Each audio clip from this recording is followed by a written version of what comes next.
This wasn't an issue of just working hard either or lack of hustle. I was coaching clients morning, noon, and night. I had side hustles, part-time jobs, and even started working online. So inside today's episode, I want to give you the tools you need and the checklist of how to tell if you need a mentor, what to look for, and how to avoid the wrong ones that are going to sabotage the ROI of the actual investment.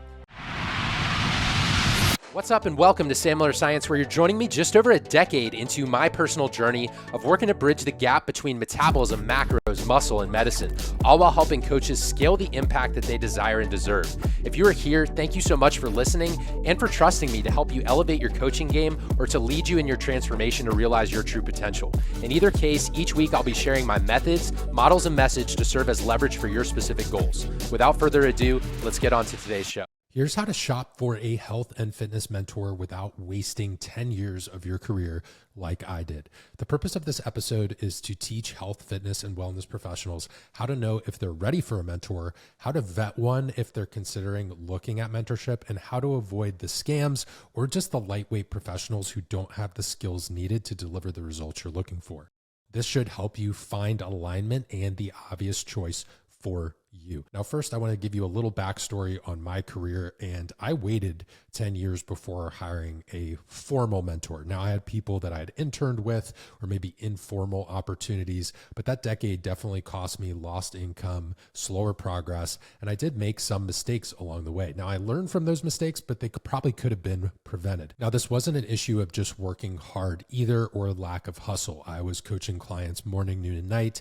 I had side hustles, part-time jobs, and even started working online. So inside today's episode, I want to give you the tools you need and the checklist of how to tell if you need a mentor, what to look for, and how to avoid the wrong ones that are going to sabotage the ROI of the actual investment. Now, I've been in the industry for almost 20 years now. I've worked with health professionals from 16 different countries, and we also have an accredited program that is well established that we'll talk about later inside today's episode.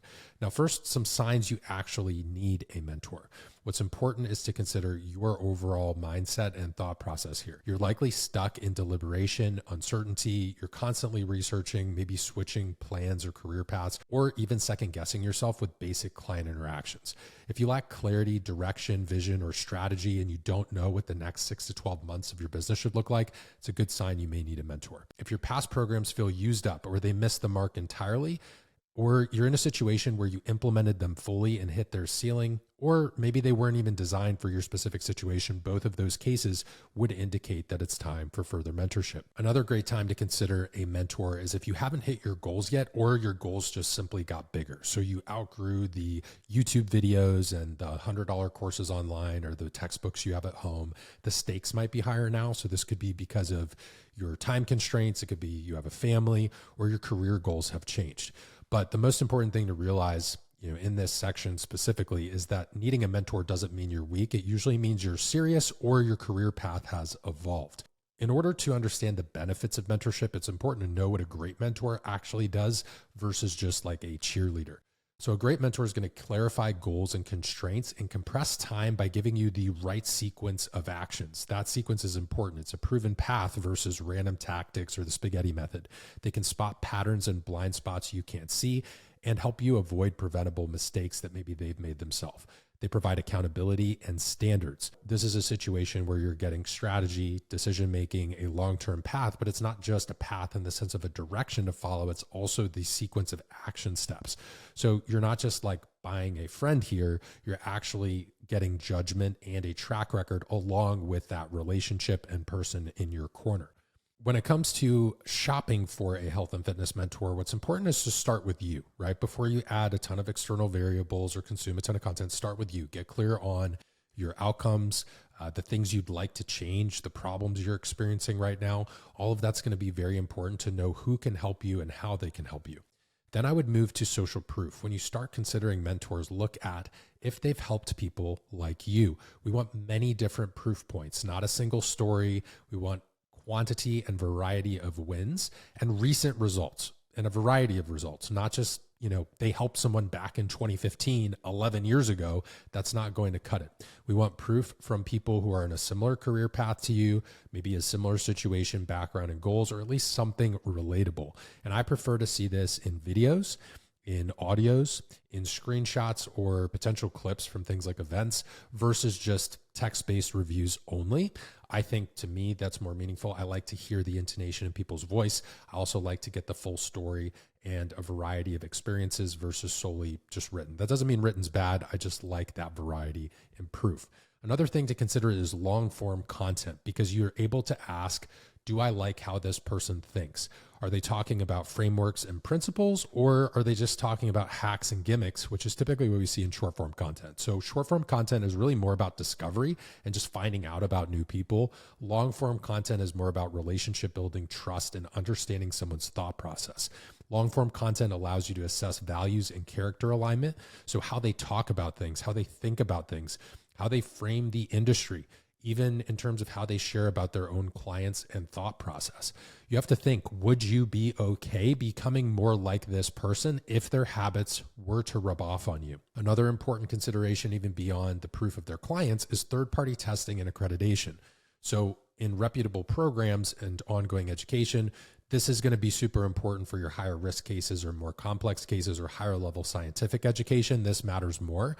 But remember, certification or CEUs is just like an entry ticket. It's not really the whole game. You still want the other dimensions and elements of proof, but those accreditations and third-party reviews are important. Next, you'll want to consider the program delivery and style. So some programs are completely group, or maybe they're not live at all. Some are one-to-one, some are hybrid, and there's varying access levels. So calls, messaging, emails, check-ins, what sort of correspondence is there? Is there a curriculum, or are you just winging it the entire time?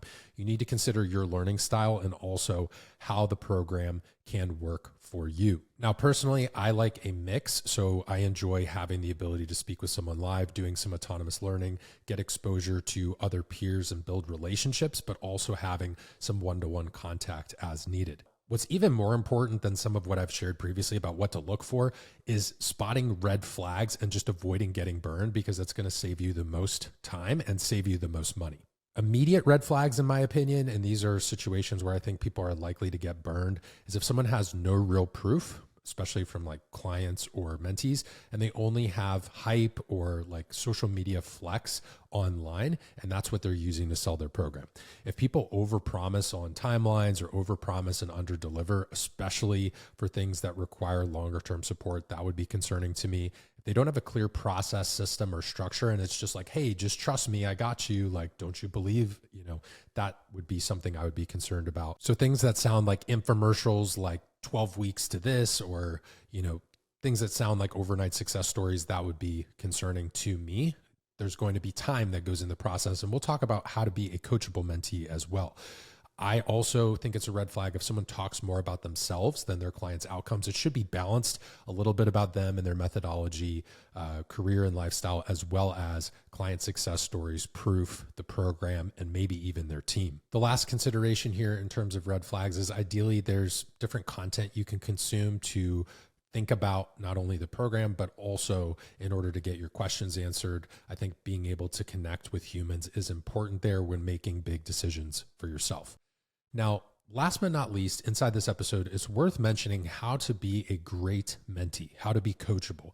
It's important to come in with honest goals and constraints. You need to be willing to execute, to report back to your mentor, and to be challenged. You also want to give feedback early on if something feels off. Just like if a client for nutrition ate a food and it didn't digest or sit well for them, we need to be able to meet halfway, right? So the mentor can be the guide, but you need to be able to walk the path. The best mentors are typically going to be able to give you a reciprocal investment on your effort. And so what that means is that the more that you're able to put forth and execute and follow the plan and also walk and engage in that process, they're able to match and support that level of engagement with resources or support that helps to boost and really get even more out of every ounce of effort that you are applying. Inside today's episode, we've looked at signs to know if you're ready for mentorship. If you're stuck in rumination mode, if you're struggling with decision-making and strategy, vision, or having a clear path to achieve your goals, a mentor can be helpful there. If you're someone who was passing your previous courses or programs with flying colors and you feel like you've tapped that out, or you were the biggest fish in a small pond, it may be time to look for a new mentor. If you feel like you're in a situation where your goals have evolved or your career has evolved, and because of that, maybe you've gotten to a point where you need different exposure, different resources, different support, it may be time for a mentor. Or maybe you're someone where that program that you previously invested in just wasn't aligned, and it's time to accept that that was a sunk cost and move into a new opportunity or experience to support yourself so that you can grow to achieve the goals that you have in mind. When it comes to vetting a mentor, we talked about the importance of long-form content, social proof, third-party accreditations, and a variety of other criteria that you can look at to make the best decision for you. When it comes to mentorship, there are red flags. Just like the health and fitness industry or infomercials or quick fixes or supplements, there are still red flags when it comes to mentorship, and it's important that you spot check these before making a large investment. You can do this pretty easily. You should be able to get this vibe both through content as well as through the proof and past student experiences. And ideally, you can make sure that the person is not triggering any of these red flags.